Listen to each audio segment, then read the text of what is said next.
ایمان والوں کو اس کی وجہ سے ملتا ہے کہ برکت اللہ دیتے ہیں اعمال پر. تو اعمال میں ایک تو برکت ہوتی ہے، دوسرا بدلہ ہوتا ہے.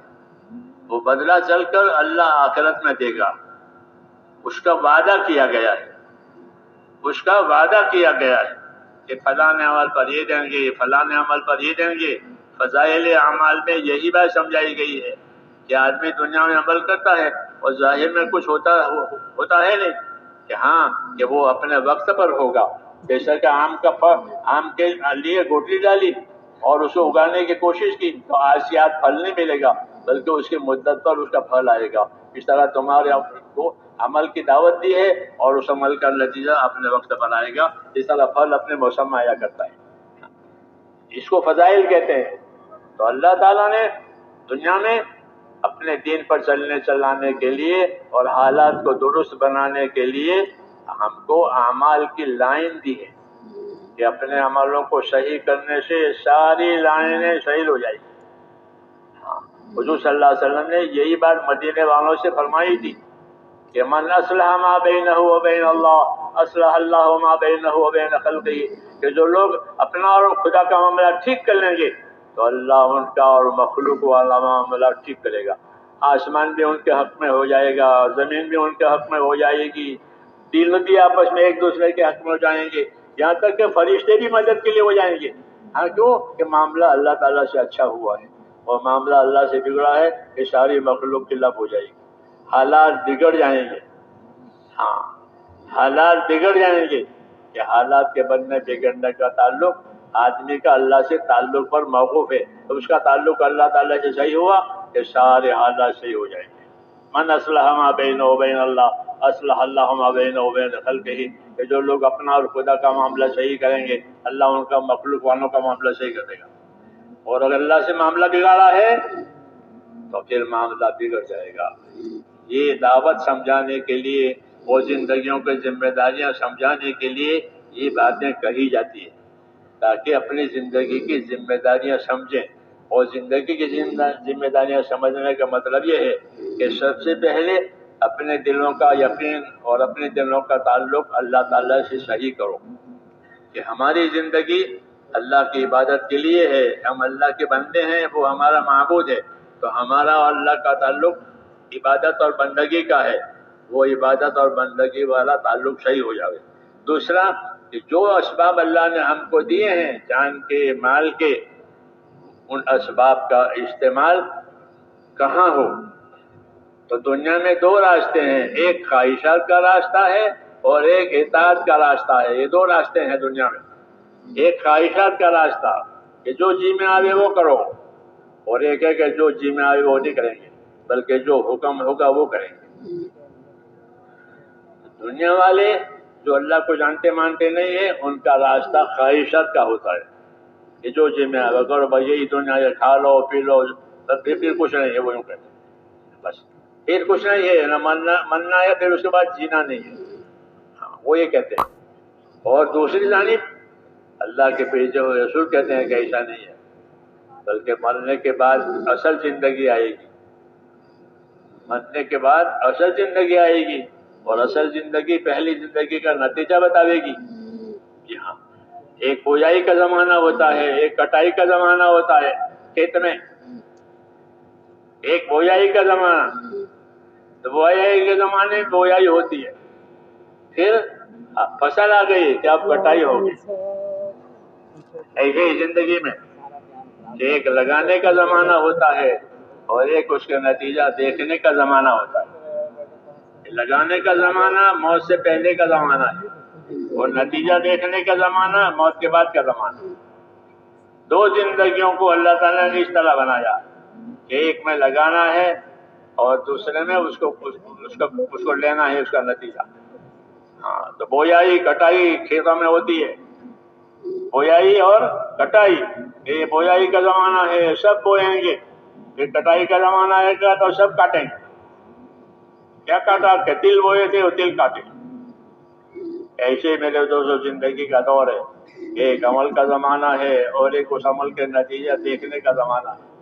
اس لیے اللہ تعالیٰ نے اپنے بندوں کو دنیا کی خیر بھی دینا چاہا ہے اور دنیا آخرت کی خیر بھی دینا چاہا ہے۔ دنیا اور آخرت کی خیر کس راستے سے ملے گی؟ ان نبیوں والے راستے سے ملے گی۔ دنیا کی خیر بھی ملے گی، آخرت کی خیر بھی ملے گی۔ حضور صلی اللہ علیہ وسلم ڈر کے چوٹ یہ کہتے تھے کہ میں تمہارے پاس دنیا اور آخرت کی خیر لے کر آیا ہوں، اس کو مان لو، سلامت رہو گے۔ یہ فرماتے یہ اجمال اور اختصار کے ساتھ کہ میں تمہارے پاس دنیا اور آخرت کی خیر لے کر آیا ہوں، اس کو مان لو، پھر تم سلامت رہو گے۔ دنیا کی سلامتی آئے گی جب تک دنیا ہے، اور آخرت کی سلامتی ہوگی کہ عذاب سے بچاؤ ہو جائے گا اور اللہ کے انعامات کا حقدار ہو جائے گا۔ یہ فرماتے تھے کہ میں تمہارے پاس دنیا اور آخرت کی بھلائی لے کر آیا ہوں، اس کو مان لو تو پھر تم کو دنیا آخرت کی خیر مل جائے گی۔ اس لیے میرے دوستو یہ ہماری ذمہ داری ہوئی کہ اللہ تعالیٰ نے دین کا جو کام اور دین کے نام سے جو نعمت دی ہے وہ ہماری زندگیوں میں آوے۔ ہاں، ایک تو سننے سمجھنے میں آوے، وہ تو ابتدائی زمانہ ہے، اور ایک ہے زندگی میں آوے۔ وہ اصل مقصد ہے کہ دین کہاں آوے؟ کہ دین زندگیوں میں آوے۔ جیسے دوائیں، کہ دوائیں کہاں؟ کہ دوائیں بدن میں جائے، آنکھ کی دوا آنکھ میں جائے، کان کی دوا کان میں جائے، پیٹ کی دوا پیٹ میں جائے۔ تو یہ رخ علاج کا صحیح ہے، یہ رخ علاج کا صحیح کہلاتا ہے کہ پیٹ کا درد ہے تو پیٹ کی دوا پیٹ میں جاوے، آنکھ میں درد ہے تو آنکھ کی دوا۔ اسی طرح دین، کہ دین کہاں جائے؟ کہ دین زندگیوں میں جاوے، کیونکہ زندگیاں بے دینی کی بھی ہوتی ہے اور زندگیاں دینی بھی ہوتی ہیں۔ ہاں، دین نہ ہوا تو یہ بے دینی کی زندگی ہوگی، فساد کی زندگی ہوگی۔ ہاں، ان کی زندگیوں میں دین نہ ہونے کی وجہ سے ایمان یقین کا بھی فساد ہوگا، ان کا یقین صحیح نہیں ہوگا، عمل بھی صحیح نہیں ہوں گے، جان مال کا استعمال بھی صحیح نہیں ہوگا، آپس کے تعلقات بھی صحیح نہیں ہوں گے۔ فساد ہر جگہ گھیرے گا، جہاں جائیں گے وہاں فساد آئے گا۔ جیسے اسلام آنے سے پہلے کہ زمین میں فساد ہی فساد تھا، عبادتیں بھی گندی ہو گئی تھی، لوگ ننگا طواف کرتے تھے تو عبادتیں بھی گندی ہو گئی۔ جی ہاں، کیوں؟ کہ دین نیا، پھر آیا دین، تو دین آنے سے ساری گندگی صاف ہو گئی۔ آج بھی یہی بات ہے، مگر شرط یہ ہے کہ دین زندگیوں میں آوے۔ ایک معلومات میں آنا ہے کہ ہمیں معلومات ہو گئی دین کی، وہ ٹھیک ہے، لیکن یہ کافی نہیں ہے، یہ کافی نہیں ہے، بلکہ زندگیوں میں آنا ضروری ہے۔ جن چیزوں کو زندگیوں میں لانا ہے وہ زندگیوں میں آوے، اور جن چیزوں سے زندگیوں کو بچانا ہے اس سے زندگیاں بچ جاوے۔ یہ مطلب ہوتا ہے کہ ان چیزوں سے زندگیوں کو بچاؤ اور ان چیزوں کو زندگیوں میں لاؤ۔ دونوں قسم کے احکامات ہوتے ہیں، بچنے کے بھی اور کرنے کے بھی۔ جی ہاں، دعوت کا تقاضا یہ ہے کہ جو کام بچنے کے ہیں اس سے اپنے آپ کو بچاؤ، اور جو کام کرنے کے ہیں اس میں اپنے آپ کو لگاؤ، تو بات صحیح ہوگی۔ اس کے لیے ہم کو علم و ذکر کا نمبر دیا ہے۔ ہاں، ان نمبروں کو استعمال کرنا ہے اور ان نمبروں کو زندگیوں میں لانا ہے۔ علم و ذکر، علم و ذکر، کہ علم و ذکر کی اتنی اہمیت ہے جتنی ریل چلنے کے لیے پٹڑی کی اہمیت ہے۔ پٹڑی نہیں ہوگی تو ریل کہاں چلے گی؟ چلے گی؟ چلے گی؟ پٹڑی نہیں ہے، ریل کہاں چلے؟ تو علم و ذکر پر زندگی کی ریل صحیح چلے گی، لیکن اس کا نام بیچارے کا آتا ہی نہیں ہے۔ ہاں، اس کا نام نہیں آتا علم و ذکر کا، وہ اصل ہے۔ ہاں، وہ اصل ہے۔ اس لیے ہماری دعوت میں میرے دوستوں جس طرح نقل و حرکت ہے، نقل و حرکت کے ساتھ علم و ذکر بھی ہے۔ ہاں، پہلا نمبر کلمہ ہے، دوسرا نمبر کیا ہے؟ کہ عبادت۔ عبادت کہ کلمے والی زندگی میں عبادت بھی ہوگی، اور پھر اللہ سے اور بندوں سے تعلقات صحیح رکھنے کے لیے علم و ذکر ہوگا، تاکہ تعلق اللہ سے بھی صحیح رہے، ایمان عبادت والا، اور اللہ کے بندوں سے بھی صحیح رہے۔ اس لیے علم و ذکر دیا گیا ہے، لیکن آج علم و ذکر کا نام نہیں ہے۔ ہاں، نبی کریم صلی اللہ علیہ وسلم کی دعوت کا بڑا اثر یہ ہوا تھا کہ لوگوں کی جہالت ختم ہو گئی. کیا ختم ہو گئی؟ جہالت ختم ہو گئی، کیونکہ دعوت علم و ذکر والی تھی. دعوت صرف حرکت والی نہیں تھی کہ صرف خالی حرکت سے کیا ہوتا ہے؟ خالی چکی چلے، نہ آٹا ہے نہ دانا ہے تو کوئی بھی پسند نہیں کرے گا کہ بھائی چکی تو چلنی چاہیے، حرکت ہونی چاہیے. لیکن حرکت کیا آٹے دانے کے ساتھ کہ دانے ڈالو آٹا نکالو. ہماری حرکت کہ ہونی چاہیے، اللہ کے راستے کی نقل و حرکت، دین کے کاموں کے لیے نقل و حرکت، نماز کے لیے جانا آنا، یہ سب حرکتیں ہیں. تو یہ سب حرکتیں ہونی چاہیے اور ہوگی، لیکن علم و ذکر کے ساتھ. ہاں، علم و ذکر کے ساتھ. نماز کے لیے حرکت کرنی ہے، اپنے گھر سے مسجد میں جانا ہے. کہاں جانا ہے؟ اپنے گھر سے مسجد میں. یہ حرکت ہے، یہ تو اس کا علم و ذکر ہونا چاہیے. اس کا علم و ذکر ہونا چاہیے کہ اپنے گھر سے مسجد میں کہیں جاؤ گے. تو دو راستے، ایک تو یہ کہ نماز پڑھنے کے لیے جائیں گے اور جا کے نماز پڑھ لیں گے، یہ تو روز کی بات ہے. اور ایک کہ نماز کا اہتمام کریں گے کہ گھر سے وضو کر کے جائے گا. کیوں کہ گھر سے وضو کر کے جانے والا مسجد میں نماز پڑھنے والا ایسا ہے جیسا گھر سے احرام باندھ کر حج کو جائے. یہ فضیلت ہے، یہ فضیلت ہے. علم و ذکر میں فضیلت بھی آتی ہے، علم و ذکر میں طریقہ بھی آتا ہے. اس لیے بڑی ضرورت میرے دوستو ہماری دعوت کو سنوارنے کے لیے علم و ذکر کی ضرورت ہے. کہ علم و ذکر ہماری دعوت میں آیا تو ہماری دعوت پر روشنی پڑے گی. ہاں، کس کی؟ کہ علم کی اور ذکر کی. یعنی علم آئے گا کہ یہ حکم ہے اور اس کا یہ طریقہ ہے اور اس کی یہ فضیلت ہے. جسے میں نے کہا کہ اپنے گھر سے نماز کے لیے چلو، تو بھائی تو روز چلو اذان ہو گئی نماز پڑھ لیں. اور ایک اذان ہونے والی ہے کہ وضو کر کے نماز پڑھ لیں. ہاں، کہ وضو کر کے نماز پڑھنے گھر سے جانے والا اس کو کیا ملے گا؟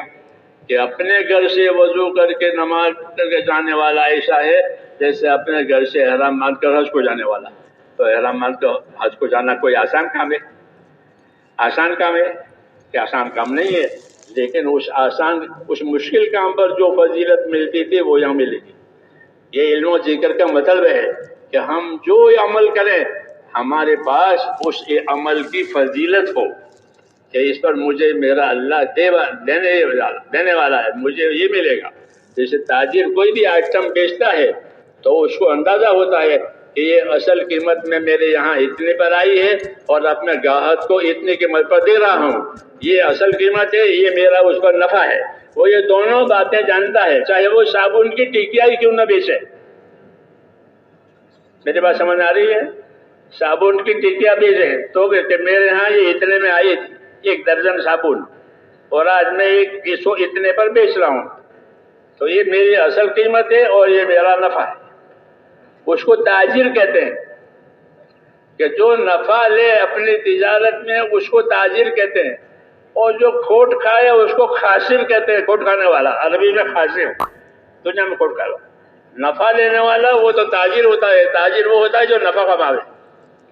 نبی کریم صلی اللہ علیہ وسلم نے ایک عجیب بات فرمائی. کیا بات فرمائی؟ دنیا کے انسانوں کی صلاحیتوں کو سامنے رکھ کر کہا کہ کل الناس یغدو فبائع نفسہ موبقها او موتقها. یہ دنیا میں ہر آدمی کی صبح شام ہوتی ہے اور ہر آدمی اپنی صبح شام میں وہ اپنی صلاحیتوں کا کاروبار کرتا ہے. اس طرح بازار میں لوگ اپنے مال سے کاروبار کرتے ہیں. دنیا میں زندگی ملی ہے تو ہر آدمی اپنی صلاحیتوں کو لگائے گا. جیسے تاجر مال کو لگاتا ہے تجارت پر، ایسے دنیا میں لوگ اپنی اپنی صلاحیتوں کو لگائیں گے. بعض لوگوں کی صلاحیتیں کھوٹ پر لگے گی، کھوٹ پر لگے گی کہ دنیا کی کھوٹ بھی ہے اور آخرت کی کھوٹ بھی ہے. اور وہ راستہ نافرمانی کا راستہ ہے. نافرمانی کا راستہ ہے کہ صلاحیتیں نافرمانی پر لگی کہ یہ کھوٹ ہی کھوٹ ہے، چاہے وہ اس کو نفع سمجھے نادانی سے. تو کہا کل الناس یغدو، فبائع نفسه موبقها وموتقها، کہ ہر آدمی کاروبار کرے گا دنیا میں اپنی صلاحیت لگائے گا. بعض لوگ اپنی صلاحیتوں سے نفع کمائیں گے اور بعض لوگ اپنی صلاحیتوں سے کھوٹ میں اتریں گے کہ ان کی زندگی لگ گئی، ساری صلاحیتیں لگ گئی اور مصیبت بھی آ گئی. کیوں کہ صلاحیت غلط جگہ پر لگی، صحیح جگہ سے محرومی ہوئی. اس لیے میرے دوستو، اپنی صلاحیتوں کو صحیح رخ پر لانے کے لیے اللہ نے دین میں دعوت کا سلسلہ شروع کیا ہے. پہلے دن سے آدم علیہ السلام کے زمانے سے دعوت آ رہی ہے آدم کے اولاد کے لیے کہ یہ کرو، یہ مت کرو، یہ کرو، یہ دعوت ہوتی ہے، حق کی دعوت. تو حق کی دعوت پر جو چلے گا تو اس کی صلاحیت حق پر لگے گی، اور جو حق کو چھوڑ دے گا تو اس کی صلاحیت باطل پر لگے گی. یہ کھوٹ کا دھندا ہے، یہ کھوٹ کا دھندا ہے. ان کو پتہ چلے گا الذین ضل سعیہم فی الحیاۃ الدنیا وہم یحسبون انہم یحسنون صنعا، یہ سمجھ رہے تھے کہ ہم نے بڑا کاروبار کیا ہے، حالانکہ وہ پورا کھوٹ کا ہی کھوٹ ہے. ان کے لیے کچھ نہیں ہے، ان کے لیے نتیجے میں کچھ بھی نہیں ہے سوائے سزا کے. اس کے مقابلے میں ایک راستہ دعوت کا، ایک راستہ رحمت کا، کہ اپنی صلاحیتوں کو حق پر لگاؤ، اپنی صلاحیتوں کو اس پر لگاؤ کہ اللہ راضی ہو جائے. اور جو ذمہ داری اللہ نے جان مال کے استعمال کی رکھی ہے وہ اس جگہ ہماری جانی مالی صلاحیتیں لگے. یہ دعوت کا تقاضا ہے کہ اپنی جانی مالی صلاحیتوں کو وہاں لگاؤ جہاں اللہ نے چاہا ہے. اپنے اللہ کی عبادت پر لگاؤ، ایک اللہ کی عبادت پر لگاؤ. اللہ نے عبادتیں ہم پر قائم کی ہے، نماز، روزہ، زکوٰۃ، حج، ذکر، تلاوت، یہ عبادت کہلاتی ہے کہ اپنی صلاحیتوں کو عبادت پر لگاؤ. دوسرا کہ اپنی صلاحیتوں کو اخلاق پر لگاؤ کہ تمہاری جان مال سے دوسروں کے ساتھ تمہارا برتاؤ صحیح ہو جائے. جان مال میں انصاف کا، احسان کا، ایثار کا یہ تعلیم ہے کہ تم اپنے جان مال کے ساتھ دوسروں سے معاملہ انصاف کا کرو، حقوق کی ادائیگی کا کرو، انصاف سے کرو. کہ جو اپنے لیے پسند کرو وہ دوسروں کے لیے پسند کرو، جو اپنے لیے ناپسند کرو وہ دوسروں کے لیے ناپسند کرو. اس کو انصاف کہتے ہیں کہ بندوں میں انصاف کے ساتھ رہو. نبی کو حکم ہے کہ انصاف کے ساتھ رہو. امرت لأعدل بینکم، مجھے حکم ہے کہ تمہارے درمیان میں انصاف سے رہوں اور انصاف کروں. کہ انصاف کی وجہ سے ایک دوسرے کے حقوق کی حفاظت ہوتی ہے. تو اللہ کی عبادت اور مخلوق میں انصاف تاکہ ایک دوسرے کے حقوق کی حفاظت ہو. ہاں یہ تو انصاف کہلاتا ہے. اور انصاف سے آگے احسان ہوتا ہے، انصاف سے آگے احسان ہوتا ہے کہ انصاف کے ذریعے سے حقوق بھی دیے اور اپنی طرف سے مخلوق پر احسان بھی کیا. تو بھائی تیرا یہ حق ہے اور یہ ہماری طرف سے ہے، تیرے ساتھ احسان. ہم نے سنا مولانا محمد الیاس صاحب رحمۃ اللہ علیہ کے بارے میں کہ جب ان کو سفر کہیں ہوتا تھا تو اس زمانے میں اتنے موٹریں، اتنی بسیں نہیں تھی. عام طور پر یہ ٹانگے ہوتے تھے، گھوڑا گاڑی. تو ایک ساتھی تھا، اس کا اپنا گھوڑا اپنی گاڑی تھی، وہ یہی کام کرتا تھا بیچارہ. جب اس کو پتہ چلتا تھا کہ حضرت کا کہیں سفر ہے تو وہ بغیر بلائے آ جاتا تھا اور کہ میں لے جاؤں گا اسٹیشن تک اور جہاں آپ کو جانا ہے. کہ بہت اچھی بات ہے. تو اس کا معمول تھا اور معمول یہاں سے بھی تھا حضرت کا کہ اسی کے ٹانگے میں جاتے تھے جب وہ آ جاتا تھا. پھر اس کی مزدوری دیتے تھے، مزدوری مقرر تھی. کہ مزدوری کتنی؟ کہ 12 آنے یعنی 75 پیسے. لیکن حضرت اللہ علیہ 75 تو اس کو پیسے دیتے تھے، تو 12 آنے یعنی 75 پیسے سے اوپر کچھ زائد پیسے دیتے اور یہ فرماتے کہ بھائی یہ 75 پیسے تو تمہارا حق ہے ہمارے اوپر اور یہ ہماری طرف سے ایک عطیہ ہے، ایک ہدیہ ہے، اس کو بھی قبول کرو. اس کو کہتے ہیں انصاف اور احسان. یہ جو 75 پیسے ہیں وہ تو انصاف کی بات ہے، وہ تو دینے پڑیں گے. اس کے ٹانگے میں سوار ہو کر گئے ہیں اور اپنی طرح سے کچھ زیادہ دیا، یہ احسان کہلاتا ہے. اور یہی چیز اللہ تعالیٰ نے بندوں کو سکھائی ہے. ان اللہ یامر بالعدل والاحسان، اللہ تمہیں حکم دیتا ہے انصاف کرنے کا اور اللہ تمہیں حکم دیتا ہے احسان کرنے کا. یہ طریقہ بندوں کے درمیان میں رہنا ہے تو انصاف احسان کے ساتھ. اللہ کے ساتھ معاملہ کرنا ہے تو کہ ایمان اخلاص کے ساتھ. ہاں الگ الگ لائنیں ہیں. اللہ کا معاملہ ہے کہ اللہ کے معاملے میں ایمان اخلاص یہ اللہ کے معاملے میں ایمان لاؤ اور جو عمل کرو اخلاص سے کرو، اللہ کو راضی کرنے کے لیے کرو. تو اللہ کا معاملہ ہے تو ایمان اخلاص، بندوں کا معاملہ ہے تو انصاف احسان. یہ دعوت میں یہ بات سمجھائی گئی ہے. حضور صلی اللہ علیہ وسلم کی دعوت میں، نبیوں کی دعوت میں یہ باتیں سمجھائی گئی ہے کہ اللہ سے معاملہ کرنا ہے تو ایمان اخلاص، یعنی اللہ پر یقین، اس کے وعدوں کا یقین، اس کے عذاب کا خوف کا یقین، یہ سب چیزیں. اور عمل میں نیت صرف اللہ کو راضی کرنے کی ہے اور کوئی چیز اندر نہ ہو کہ میرا اللہ مجھ سے راضی ہو جائے. تو اللہ کا معاملہ ہے ایمان اخلاص کا، مخلوق کا معاملہ ہے کہ انصاف احسان کا. یہ نبیوں کی تعلیم میں، نبیوں کی دعوت میں یہ چیزیں سمجھائی جاتی ہیں. معاملہ بندوں کا ہے کہ بندوں کے معاملے میں انصاف سے رہو، بندوں کے معاملے میں احسان سے رہو، ایک دوسرے پر احسان کرو اور انصاف سے رہو تاکہ حقوق کی پائمالی نہ ہو، اور احسان سے رہو تاکہ آپس میں محبتیں ہوں. یہ دعوت، ہاں کہ دعوت کے وجہ طریقہ کار ہے یہ. اس لیے میرے بھائیوں، عبادت اللہ تعالیٰ کا حق ہے وہ ایمان اور اخلاص کے ساتھ، پھر بندوں کا حق ہے تو وہ انصاف اور احسان کے ساتھ. اس سے بنے گی زندگی پاکیزہ، حیاتاً طیبہ. من عمل صالحا من ذکر او انثی وهو مؤمن فلنحینہ حیاتاً طیبہ، کہ جو ایمان لائیں گے، نیک اعمال کا اہتمام کریں گے، ان کو ہم دنیا میں جینے کے لیے پاک زندگی دیں گے. یہ پاک زندگی ہو گئی، اس میں کوئی تشویش نہیں ہے، کوئی فساد نہیں ہے، کچھ نہیں ہے، بلکہ آپس میں تعلقات اور محبت ہے. حضور صلی اللہ علیہ وسلم نے یہ زندگی پیش کی اور لوگوں سے فرمایا کہ دنیا میں کیسی زندگی گزارو گے؟ تو فرمایا کونوا عباد اللہ اخوانا، اللہ کے تو بندے رہو اور آپس کے بھائی رہو. اللہ کے تو بندے رہو کہ اللہ کے اطاعت کرو، اور آپس کے بھائی رہو کہ آپس میں انصاف احسان سے رہو. یہ دعوت سے پیدا ہونے والی زندگی کہ اللہ کے ساتھ ایمان اخلاص اور بندوں کے ساتھ انصاف احسان، ہر ایک کے ساتھ. ہاں کہ جانوروں کے ساتھ بھی انصاف کرو کہ جانور سے جس طرح کام لیتے ہو اتنا ان کو چارہ بھی دو. ہاں یہ بھی سکھایا. یہ جانور ہے تمہارے قبضے میں ہے، یہ گونگے ہیں، فرمایا یہ گونگے ہیں، یہ اپنی حاجت تکلیف نہیں بتا سکتے. تمہیں یاد رکھو کہ اس سے جس طرح کام لیتے ہو اس طرح اس کی حاجت اور راحت کا بھی خیال کرو وغیرہ. تو سب چیزوں میں یہ بات چلے گی. دعوت صرف ہمارے ہاں خروج نہیں ہے کہ بھئی نکل گئے دعوت کا تقاضا پورا ہو گیا، نہیں، دعوت میں یہ ساری چیزیں.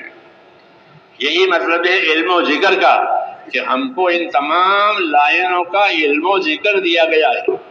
ہاں دعوت ہماری پھیلے گی تو علم و ذکر پھیلے گا، تو احسان بھی لوگوں کو سمجھ میں آئے گا، انصاف بھی سمجھ میں آئے گا، اخلاص بھی سمجھ میں آئے گا، ایمان بھی سمجھ میں آئے گا. علم و ذکر کے ساتھ کہ علم و ذکر یہ پٹڑی ہے دعوت کی.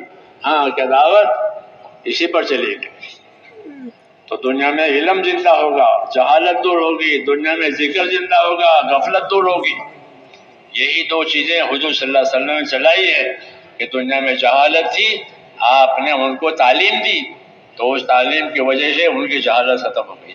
ان میں غفلت تھی، لِتُنذِرَ قَوْمًا مَّا أُنذِرَ آبَاؤُهُمْ فَهُمْ غَافِلُونَ، کہ نبی ہم نے آپ کو بھیجا ہے تاکہ آپ ان کو انجام سے ڈرائیں، کیونکہ ان کے باپوں کو بھی کسی نے نہیں ڈرایا.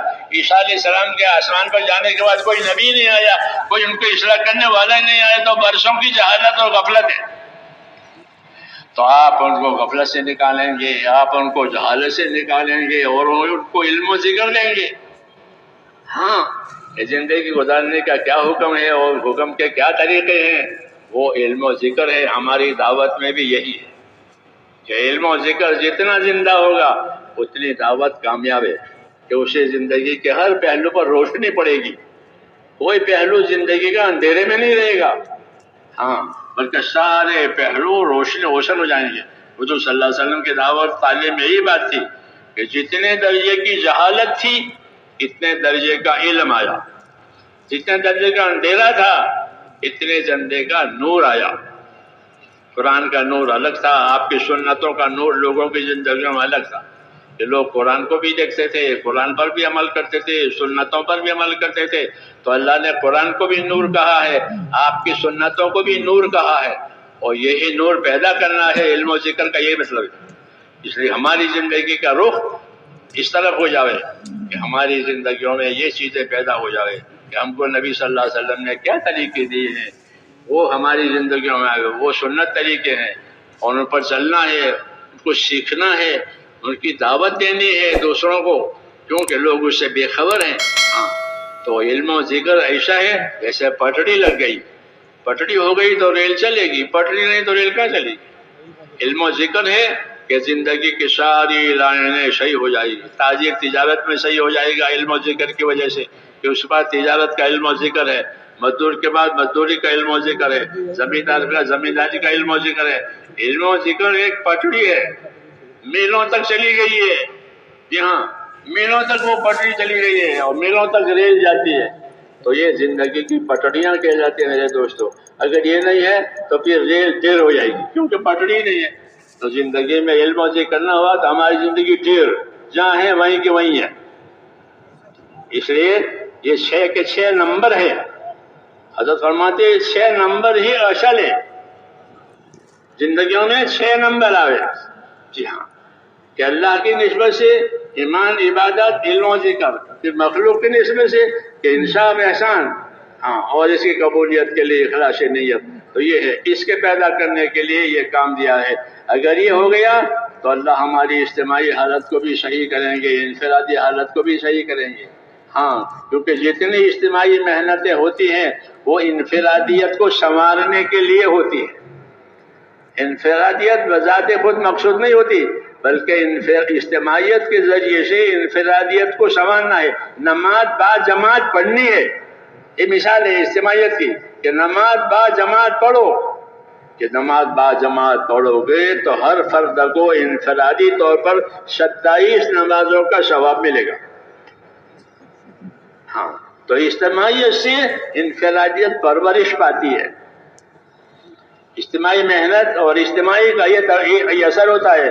جب اجتماعی اثر ہوگی تو انفرادیت پرورش پائے گی۔ جب میں نے نماز کی مثال دی ہے کہ آپ نے نماز جماعت سے پڑھی مسجد میں جا کر، تو ایک ایک نمازی کو ایک نماز کا ثواب نہیں ملے گا، بلکہ ان کو 27 نمازوں کا ثواب ملے گا، 25 نمازوں کا ثواب ملے گا۔ ہاں، تو جتنی اجتماعیتیں ہیں وہ انفرادیت کو سنوارتی ہے، انفرادیت کو پوچھتی ہے۔ ہاں، اس لیے اجتماعیت اپنی جگہ ضروری ہے، ہاں، تاکہ انفرادیت سمجھ جاوے۔ جب ہماری اجتماعی محنت صحیح ہوگی تو ہماری انفرادی زندگی صحیح ہوگی۔ انفرادی زندگی ہماری حکموں پر آئے گی، سنتوں پر آئے گی۔